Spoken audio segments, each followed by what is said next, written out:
Okay, you can see we've coated this, sealed it.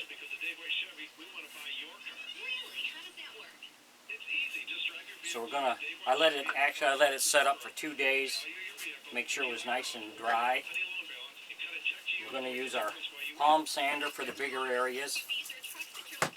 We'll use this brush here for small areas that we can't reach.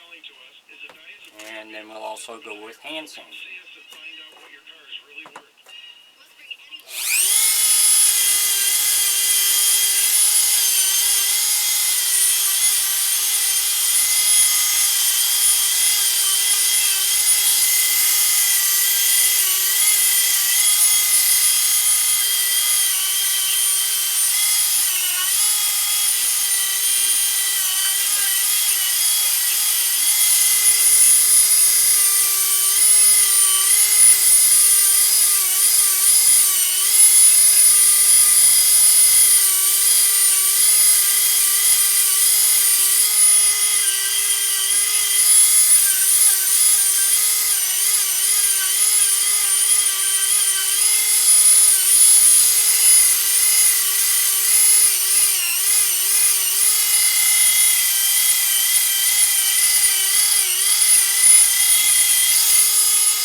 So what we'll do is we'll sand it all down nice and smooth, and then we'll go in and we'll touch up spots that need to be touched up and sand that down, and then we should be ready to start putting our undercoat on it.